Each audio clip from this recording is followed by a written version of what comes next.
the early church and the word elect. Unusual title because English was not around during the early church. It's a borrowing language which is borrowed from Greek, from Latin, from French, Anglo-Saxon, etc. So it's really about the languages at the time of the early church.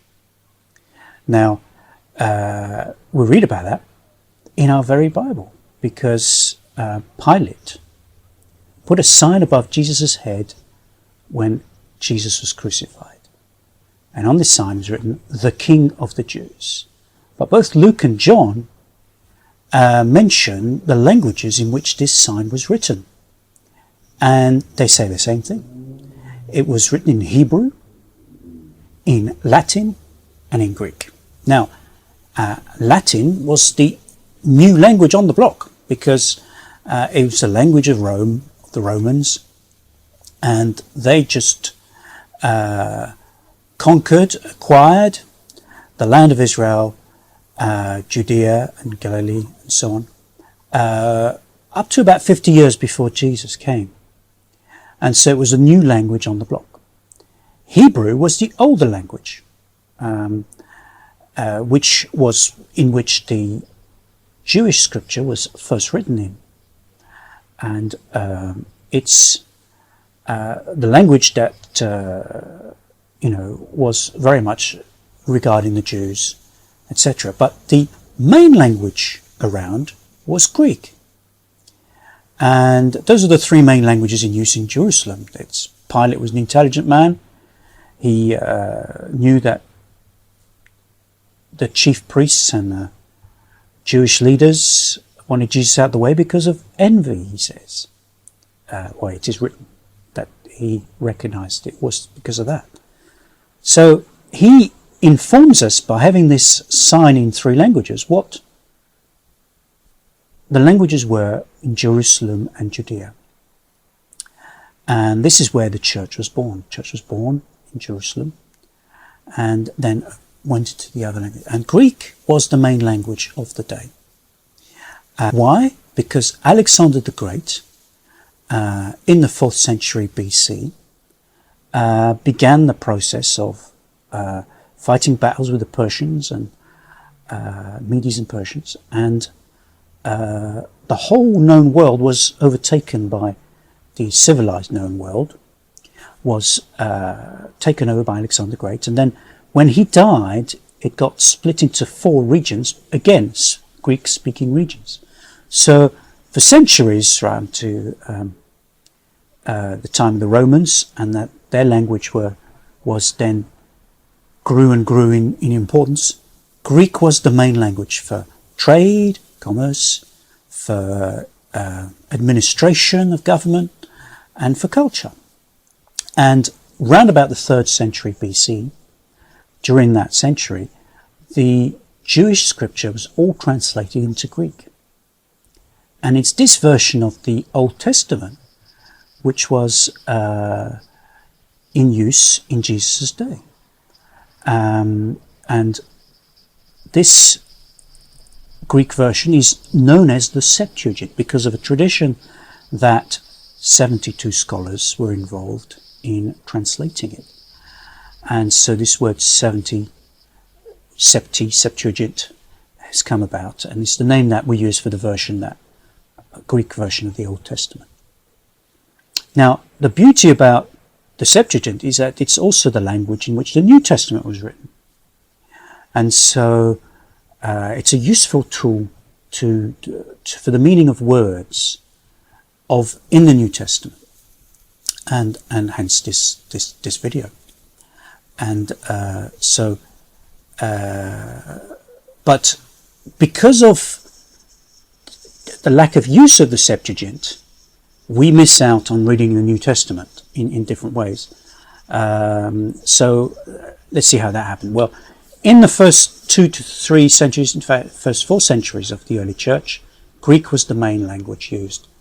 And we know that because the first ecumenical council was in Nicaea in 325 AD, and all the proceedings and the records of the event were done in Greek. So we know the language was very much still very prominent then. And then what happened is at the tail end of the 4th century, Jerome was asked to, who was schooled and learned in Greek and in Hebrew and in Latin, to do a Latin version, because by this time the west of the Mediterranean and many more people were speaking Latin and were losing the use of the Greek, and Latin versions began to appear, and all this was done by hand and copied by hand and so on. So Jerome was asked to do an official Latin translation, and as he did so, he made use of the Septuagint. He actually began translating the Old Testament from the Greek version into Latin. But because he was familiar with the Hebrew, he also looked at the Hebrew text and realized that the Septuagint, although it was accurate in quite a few places, was also totally incorrect in other places. And so he then translated for the Christians Old Testament directly from the Hebrew, and so then began the loss of use of the Septuagint. But it's a loss of use that is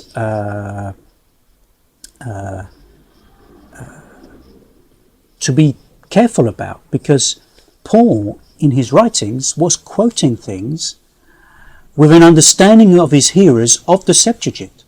I'm not just talking about the fact that we've got verses of the Old Testament quoted from the Septuagint in the New Testament now, which is why our English Bibles read differently. If we read what Jesus said or what Paul quoted and compare it with the Old Testament that we have, which is directly from the Hebrew, there's differences, and the reason there's differences is because they were quoting the Septuagint version.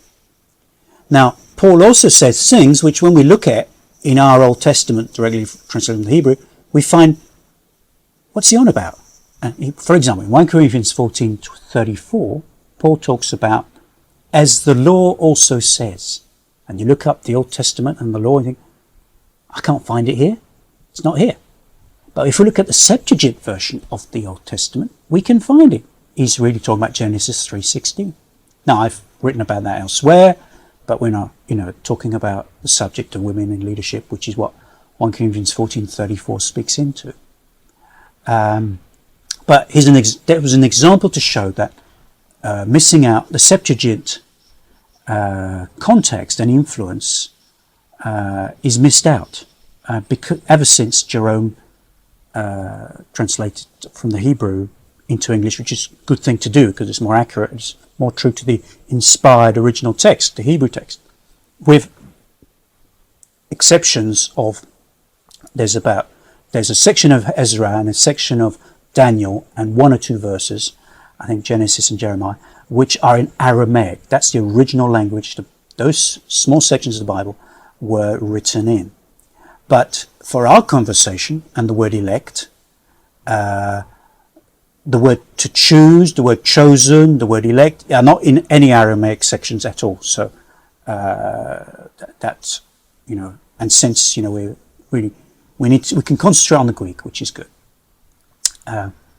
Now, with the Greek version of the Old Testament in the first Christians' hands for several centuries, and the New Testament in Greek, it's reasonable to understand that the way a word was understood in the Greek Old Testament is the same way the word was used in the New Testament, because the New Testament authors, writers, Paul and Luke and so on, quoted from the Septuagint, and so it's reasonable to see that they were using the same words, with the same meaning.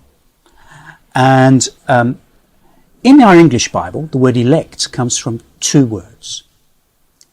We have the Hebrew Old Testament translated to English. We get the Greek New Testament translated to English. Now, in the Old Testament, elect is translated from the word bakir, and in the New Testament, elect is translated from EKLEKTOS. Now, in the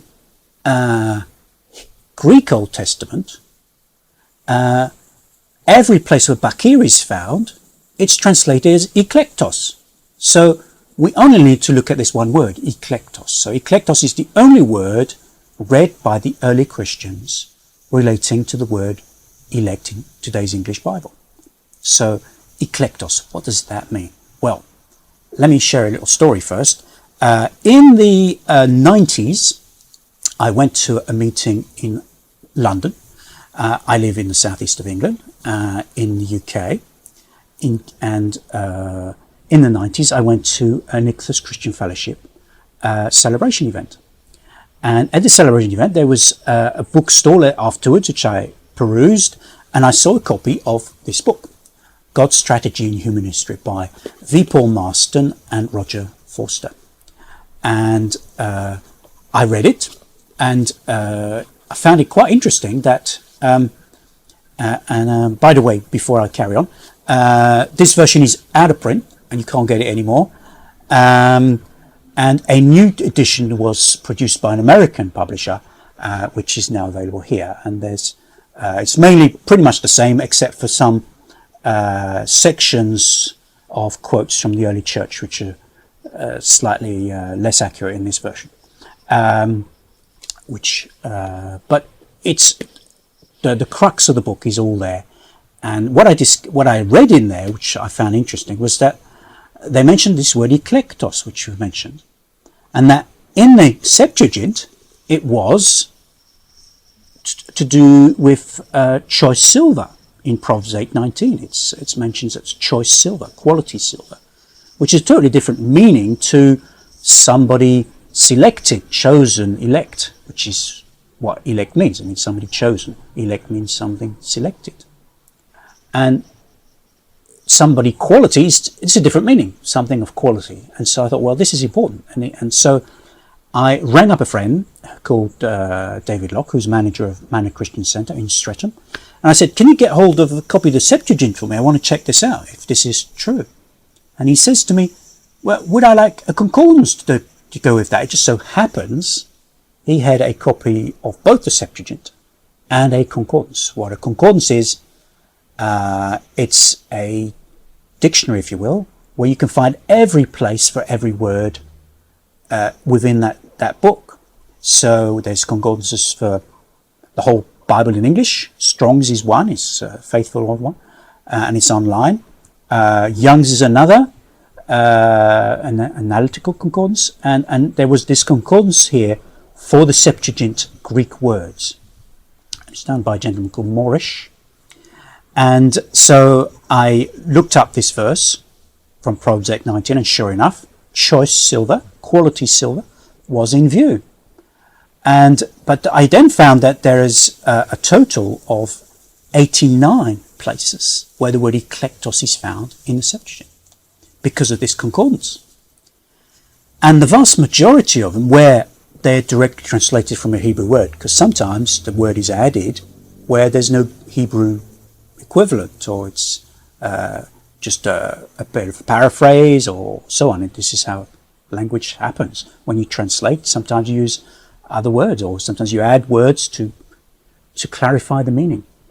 And so there are 74 clear-cut places where eklektos is found directly translating a Hebrew word. And there are 24 Hebrew words which are directly translated by eklektos. One of those is back here, which you've mentioned. And that only appears 13 times. So out of the 74, take away 13, you're left with 61. And out of the 61, the vast majority relate to Hebrew words used to mean quality. So we have the fat cows that came out of the Nile in Pharaoh's dream. Eklektos cows. The fat kernels of wheat. Again in the next dream. Eklektos wheat. Young men, guys in their prime. Eklektos, several times. Pleasant land, eklektos. Highest branches, eklektos. Rich apparel, eklektos. Highest branches, I think I've mentioned. Quality. So when Jesus says, many are called, few eklektos, he's saying, few are fit, few up to the calling. So I translate that, few have metal, METTLE. And so This is quite significant, you know. We've got 61 places. EKLEKTOS directly translates Hebrew words, and 51 of those is clearly about quality, without dispute. But there's 10 out of these 61 which give you an idea that maybe it should be about chosen. It should be about elect. And so I included all that information in a booklet which I produced in 2001 or 2002, can't remember. I produced it, and the Bible Society got several more copies once I gave them the initial one. And it was interesting, but the doubt element was still very much inside, because I just shared what I discovered. But I thought this was important because the majority use was for quality. And in fact, Young's literal translation, the man who produced the analytical course, uses it that way in the New Testament. He's one of the few versions that does in the English. And for example, choice sojourners, dwellers in 1 Peter 1. He uses choice there as quality. And so I then produced another book which had all that information in the booklet was in the back as an appendix, and then I did another one with better analysis. But I still didn't do enough to clearly demonstrate or remove the doubt element. Those 10 places are from 4 Hebrew words. And the most important of these is bakar. There's bakar, there's mibkar, there's bara, and there's bakur. Bakur is the word for young man. It occurs once only as eklektos, meaning of chosen. It does occur other times as young man. Mibkar, similarly, but there's 2 of those. And bara once, which is to the pure. You will show yourself pure, correctly meaning thing. But there's one place where it's translated as chosen. So the real one to look at, of which there are 6 out of 8 with the meaning of chosen in the King James Version, is bakar. Now bakar is the most important word out of those to give a doubt, because it's the main Hebrew word, bakar, for to choose. In fact, in the King James, it's 77 times used for choosing. Incidentally, it's also 77 times also used for chosen. So, obviously that would be if this is a valid translation of for eklektos, since it's using that word, it's translating that word, that's where it would be. But, so in 2015 I did an exhaustive look at every Hebrew word in every place it occurs. When I say every Hebrew word, every one of those 24 that EKLEKTOS translates, I've looked at every place where they're found in the Septuagint and done a full analysis. And what you find with bakar, before I do, I just need to mention all 4 I mention of those Hebrew words which give the doubt, I mention in a separate video, which I've already done, and I will link you to that in the information below. But I just want to concentrate on bakar here, because it's the main one to really address, because if there's any validity to eklektos having a meaning of chosen or elect, then it's with this translation of this word bakar, because everywhere else it's really about quality. So bakar, well, like the word in English we have for table, where I'm sitting at the table, then we understand by those words next to word table that it means about the piece of furniture with 4 legs or more. Same as if I said chair. If I'm sitting on a chair, the word sitting on means I'm sitting on this piece of furniture with legs. But both those words table and chair can mean something completely different. They're spelt the same way, pronounced the same way. So if I said the chair of the committee, who sat on a leather chair, that word chair doesn't mean the piece of furniture anymore, the first chair. It means the person at the head of this group that is assembled. Similarly, if I said the book on the table has opened to a page which has a table of contents.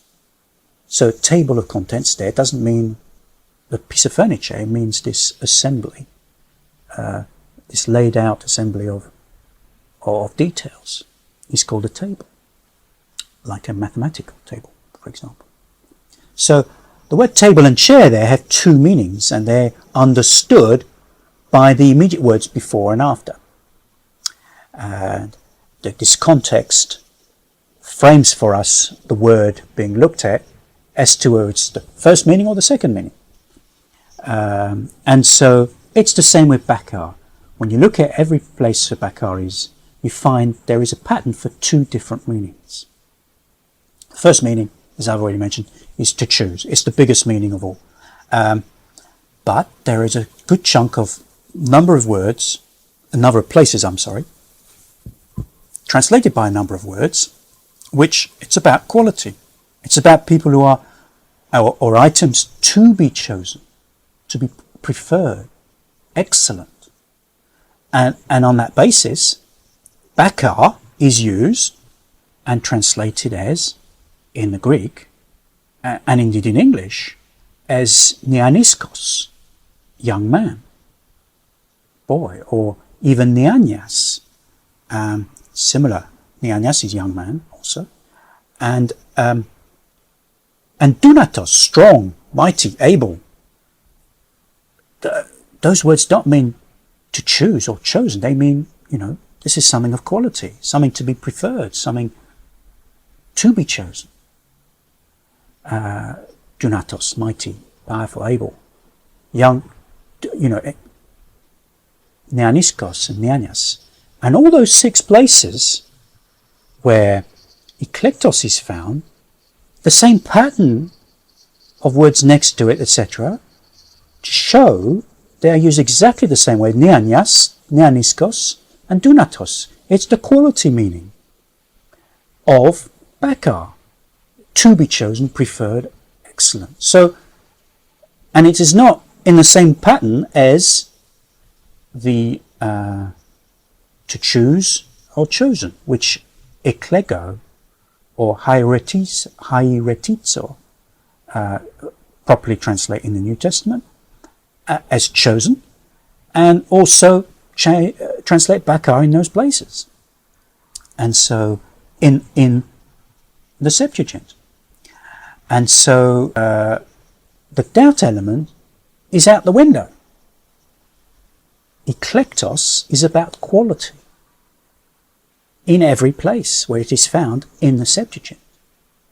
And so when you consider that the early church Christian, for the first 3 to 4, only read Greek in his reading of the New Testament letters and Gospels, and in his reading of the Old Testament version, he only read the word EKLEKTOS. And if that means just quality there, that's how he read it in the New Testament too.